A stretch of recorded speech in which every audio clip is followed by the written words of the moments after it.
દબાણો મુદ્દે એમએલએ ઇમરાન ખેડાવાલાની આંદોલનની ચીમકી, દબાણો હટાવવાની કામગીરીમાં ભેદભાવ થતો હોવાનો આરોપ. ધારાસભ્ય ઇમરાન ખેડાવાલાએ ચીમકી ઉચ્ચારી, મારા વિસ્તારમાં હવે દબાણો તોડ્યા તો આંદોલન કરીશ.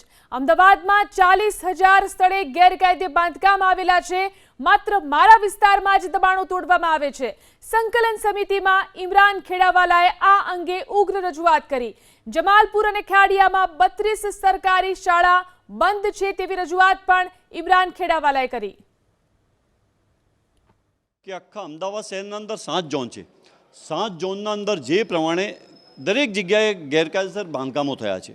મારા પાસે જે પ્રમાણે 7 ઝોનની મેં માહિતી મંગાવી, 7 ઝોનના અંદર 40,000થી વધારે ગેરકાયદેસર બાંધકામો થયા છે તેની માહિતી અમદાવાદ મ્યુનિસિપલ કોર્પોરેશને મને આપી છે. પરંતુ ફક્ત ને ફક્ત હું સમજું છું કે કોંગ્રેસના ધારાસભ્ય તરીકે મને ડિસ્ટર્બ કરવા માટે અથવા તો કોઈ પોલિટિકલી એમને કંઈ ફાયદો થાય એના માટે જમાલપુર વોર્ડના અંદર જ ગેરકાયદેસર જે બાંધકામો કહીને તોડવામાં આવી રહ્યા છે. મેં એમને લિસ્ટ આપ્યું કે આ જગ્યાએ અમદાવાદ શહેરના અંદર 7 ઝોનના અંદર આ જગ્યા પર અત્યારે પણ ગેરકાયદેસર બાંધકામો છે. તમે તોડો, તમે ફક્ત ને ફક્ત જમાલપુરના અંદર જ કેમ તોડો છો? 40,000થી વધારે ગેરકાયદેસર બાંધકામ છે અમદાવાદ શહેરના અંદર. તો જે પ્રમાણે નિયમ મુજબ થાય એ પ્રમાણે કરો.